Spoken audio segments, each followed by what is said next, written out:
Welcome back. This is the Ben Shapiro Show. We're taking your emails in our mailbag. You can go to dailywire.com and subscribe to be part of that mailbag. And we are also taking your calls at 855-236-3228. Clint in Sumter, South Carolina. You're on the Ben Shapiro Show. Go for it, Clint.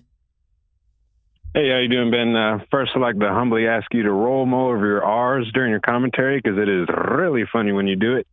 But my question is, I, like you, also think that Bernie Sanders is generally bad for the country at the top of a Democratic ticket. And I was wondering if you think as a conservative / Republican voting tomorrow, if voting for Biden would be a good thing to, boost his numbers a little bit, or voting at all. I'm just worried about it in general. Yeah, Clint, my general take on this sort of stuff is I'm not a fan of when Democrats try to vote in Republican primaries, and I'm not a fan of when Republicans try to vote in Democratic primaries. I know there's all this sort of strategic thought. I know some of my fellow hosts have encouraged Republicans to cross party lines and vote in open primaries. My feeling is that you're really playing with the monkey's paw, that at a certain point you're trying to wish somebody else into the nomination, and really you kind of have to get out of the way and let the Democrats choose who they're going to choose.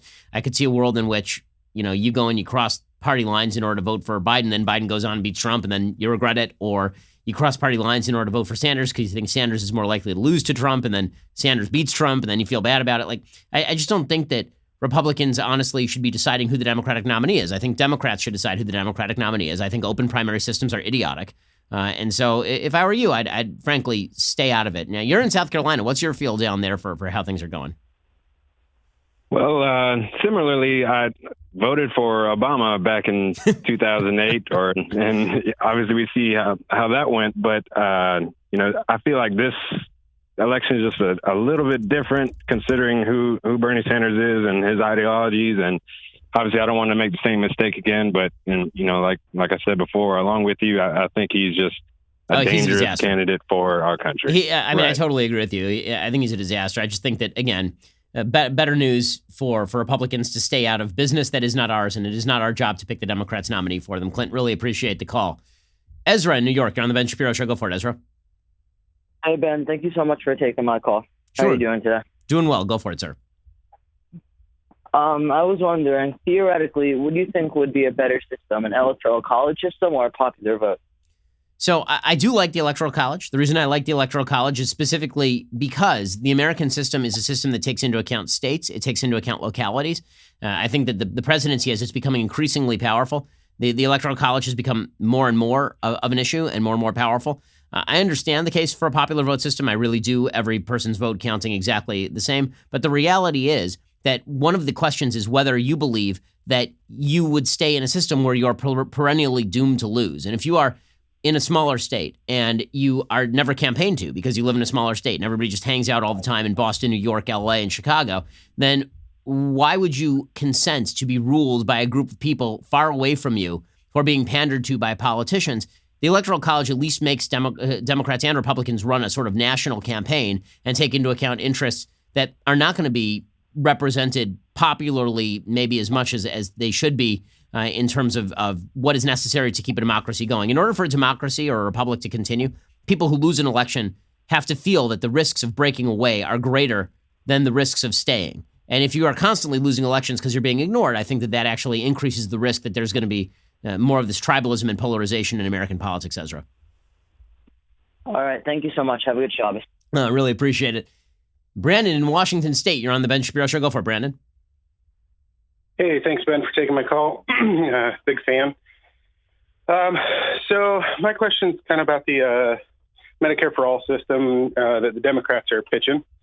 You played the clip from Pramila Jayapal the other day where she stated that nobody likes the health care but instead likes their doctors. As someone who likes my health care and my doctors, it concerns me that even though, as cited the other day, most people, when asked about it, can't explain it and how it changes the health care in this country. There seems to be this kind of insane amount of support for it from the left.